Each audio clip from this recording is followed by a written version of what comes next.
Everyone, welcome to academy. I am Sonia, your science tutor. तो आज मैं आपको कुछ पढ़ाने नहीं आई हूँ, आज मैं आपको गाइड करने आई हूँ। आज मैं आपका ऐसा गाइड आई हूँ। हाँ जी, तो बहुत सारे बच्चे भाई 9th क्लियर कर चुके हैं, 9th के एग्ज़ाम दे चुके हैं, 9th से अब 10th में शिफ्ट हो रहे हैं। तो उन बच्चों को थोड़ा सा टेंशन है दिमाग में कि भाई अब 10th आ गया, अब बोर्ड्स आ गए, अब पढ़ना है, राइट। और 9th से जब मैं शिफ्ट करी थी 10th में एंड मेरे को रिजल्ट मिला था अपना, आई वॉज हैप्पी, बट कहीं ना कहीं डीप डाउन में बहुत ज़्यादा नर्वस थी कि भाई अब 10th है, अब बोर्ड्स है, बहुत पढ़ना पड़ेगा। जितना मैंने अपने आप को पुश किया था 9th में, कहीं ना कहीं उसका डबल मुझे पुश करना पड़ेगा 10th में। बिकॉज एक स्टार्टिंग से ना हमारे सर पे एक मिथ होता है कि भाई बोर्ड्स है, राइट। हर किसी के मन में होता है, ये नहीं कहूँगी कि सिर्फ मेरे ही था, सब बच्चों के अंदर होता है कि भाई बोर्ड्स हुआ, इट्स लाइक वेरी डेंजरस। तो उस चीज़ को कैसे ओवरकम करना है, उस चीज़ को कि हाँ भाई अब इतना डर नहीं लग रहा, अब इतने लोड्स नहीं है, हम कर लेंगे। क्योंकि बोर्ड्स एक तरीके से वैसा ही तो है भाई, डिनर आप घर पे कर दो, बट अब वो डिनर घर पे ना करके आप बाहर कर रहे हो, राइट। एग्जाम आप स्कूल में ना देके अब दूसरे स्कूल में दे रहे हो, तो एक तरीके से बोर्ड्स है और तो कुछ नहीं है। बट कहीं ना कहीं यही बोर्ड्स आपका क्या डिसाइडिंग पीरियड बन जाते हैं, डिसाइडिंग एकेडमिक करियर बन जाता है आपका, कि हाँ भाई इसी से पता चलेगा कि आपको आगे क्या करना है, कैसे क्या बनना चाहते हैं आप, एंड क्या आप वो चीज़ कर पाएंगे या नहीं कर पाएंगे। बिकॉज कहीं ना कहीं इसके बाद ही आप स्ट्रीम्स लेते हैं, आपका डिवीजन हो जाता है, आपके फ्रेंड्स डिवाइड हो जाते हैं, कोई अलग जा रहा है अपने चॉइस को लेके, कोई अलग जा रहा है, वो ठीक है, वो बात की बात है, सबके फ्रेंड्स अलग होते हैं, सबका सब कुछ होता है। बट कहीं ना कहीं ये डिसाइडिंग पैटर्न है भाई, और इसके अंदर आपको सीरियस होना पड़ेगा। बिकॉज अब अगर मेहनत नहीं की तो जो बनना चाहते हैं वो तो बन नहीं पाओगे, साथ में एक ऐसा सब्जेक्ट पढ़ना पड़ेगा जिसमें आपको इंटरेस्ट ही नहीं है, राइट। और बिना इंटरेस्ट के कुछ चीज़ पढ़ना और भी खराब।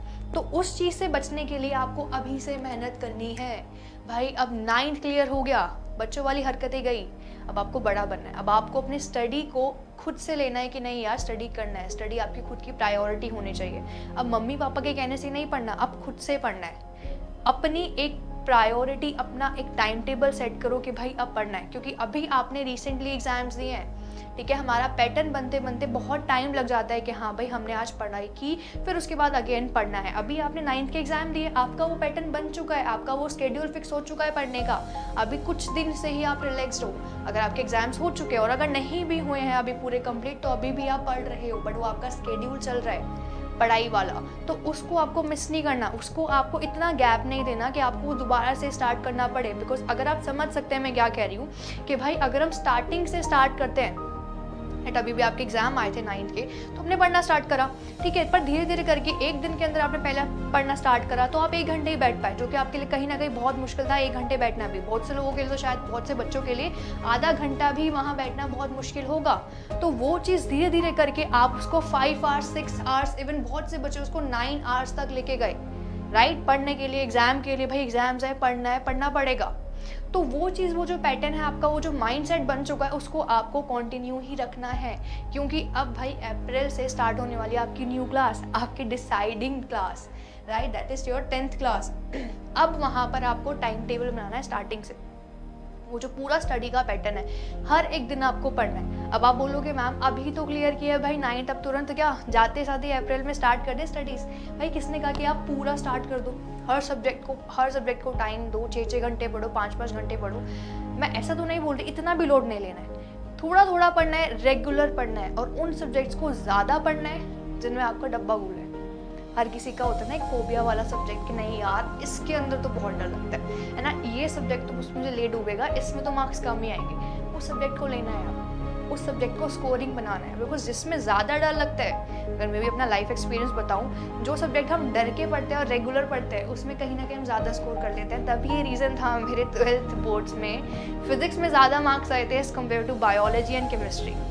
हाँ बिल्कुल, मुझे केमिस्ट्री से मतलब इतना नहीं था कि हाँ डर लग रहा है कुछ, या बायो तो मेरी फेवरेट थी, बट मुझे फिजिक्स से बहुत डर लगता था। तो मैं क्या करती थी, उसको रेगुलर पढ़ती थी, मैंने कभी उसको छोड़ा ही नहीं। एंड वही चीज़ क्या आई भाई, मेरे बोर्ड्स के अंदर मेरे फिजिक्स में सबसे ज़्यादा मार्क्स थे, बिकॉज मैंने वो कॉन्टीन्यूटी को बरकरार रखा।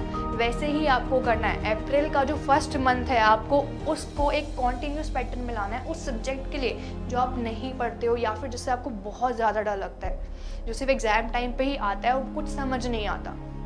राइट अगर वही आपका अप्रैल के अंदर आपको एक कॉन्टिन्यूटी मिल गई कि नहीं यार आप पढ़ सकते हो, आपसे हो रहा है कहीं ना कहीं वहाँ पर, अब धीरे धीरे पढ़ते पढ़ते उसमें इंटरेस्ट आएगा।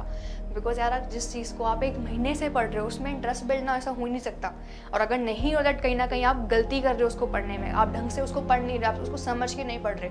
बिकॉज हर सब्जेक्ट की एक अपनी इंपॉर्टेंस है, अपना एक इंटरेस्ट है, उसको ढूंढो। सब्जेक्ट में इंटरेस्ट भी मिलेगा, साथ में आपकी कॉन्टिन्यूटी बरकरार रहेगी। अब क्या होगा इससे, दो फायदे होंगे भाई। पहला, आपका जो माइंड है वो दोबारा से सेट हो जाएगा, उसकी वो जो कॉन्टिन्यूटी है रेगुलर पढ़ने की वो कहीं ना कहीं ब्रेक नहीं होगी। एंड साथ में आपका जो वीक सब्जेक्ट है, जो सेकंड पॉइंट है, जो आपका वीक सब्जेक्ट है वो भी कहीं ना कहीं यहाँ से इम्प्रूव हो जाएगा। ठीक है, अब उसके बाद वो बैलेंस में आ गया, वीक सब्जेक्ट भी हो गया।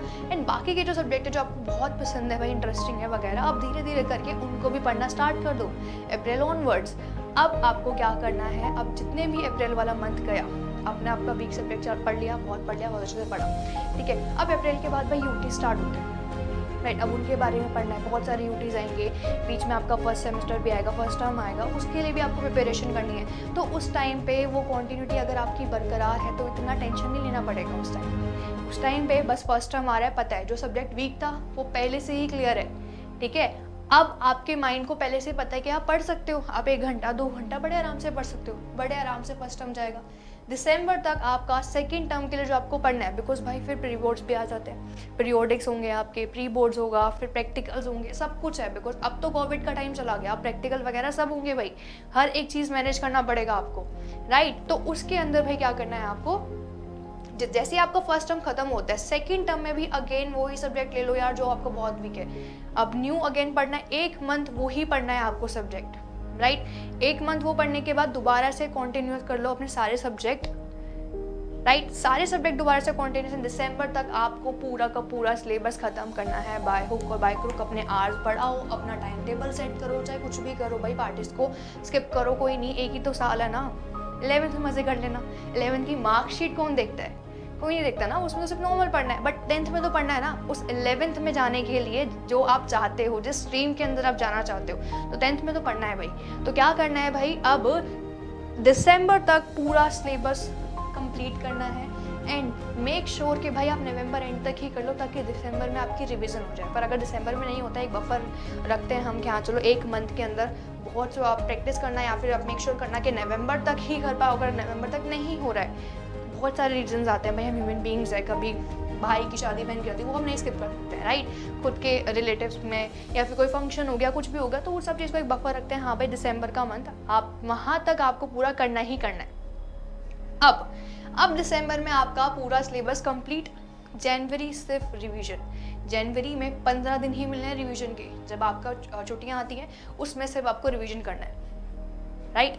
अब उसके अंदर रिवीजन वाला टाइम हो जाएगा फर्स्ट से लेकर 15 तक, फर्स्ट से लेकर 10 तक, जितना भी आपने पढ़ा है। बिकॉज यार first term and second term दोनों आ रहे हैं, अब तो पूरा सिलेबस आ रहा है। 9th चली गई, 9th की तरह नहीं आएगा अब half term and half syllabus, अब 10th में पूरा सिलेबस आएगा, तो पूरा रिवाइज करना है, रिवीजन को भी पूरा टाइम देना है। एंड मेक श्योर वो जो आपका फर्स्ट टर्म के बाद एक वो जो 1 मंथ था जो मैंने कहा था आपको कि हाँ भाई उसमें दोबारा से वीक सब्जेक्ट पढ़ना, वहाँ पर आप रिवीजन भी करो जो आपने पढ़ा, क्योंकि आपने रिसेंटली एग्जाम दिया, आपको सब याद है उसका, तो उसको रिमाइंड करते रहोगे तो ज़्यादा गैप नहीं आएगा रिवीजन के अंदर। अगर आप तभी भी उस मंथ में रिवीजन कर लोगे, बिकॉज आपको सिर्फ क्या करना है उस मंथ में, रिवीजन एंड वो वीक सब्जेक्ट, तो इतना लोड नहीं पड़ेगा, बड़े आराम से रिवीजन भी चल जाएगी और रिवीजन में इतना गैप नहीं आएगा। तो ताकि अगर आप जनवरी में दोबारा से दोनों टर्म्स का रिवाइज करेंगे तो बड़े ही इजीली वो भी रिवाइज हो जाएगा। तो जैन में एक बार रिवीजन के बाद दोनों टर्म्स का पूरा होल सिलेबस, पूरी बुक्स एंड पूरे सब्जेक्ट्स, फिर उसके बाद रेडी हो जाना अपने प्रैक्टिकल्स के लिए, अपने प्री बोर्ड्स के लिए एंड अपने बोर्ड्स के लिए। बस यही स्ट्रेटजी अपनानी है, यही स्ट्रेटजी मैंने भी अपनाई थी, जिसकी वजह से मैंने स्कोर अच्छा किया एंड मुझे मेरी मनपसंद साइंस स्ट्रीम मिली। तो आई होप आपको भी अपनी मन पसंदीदा या फिर जो आपकी फेवरेट स्ट्रीम है वो ही मिले, और उसके लिए आपका एक गोल सेट होना चाहिए। तो अभी से तैयारी कर दीजिए उसकी, and all the best for your future. तब तक के लिए take care all and bye bye.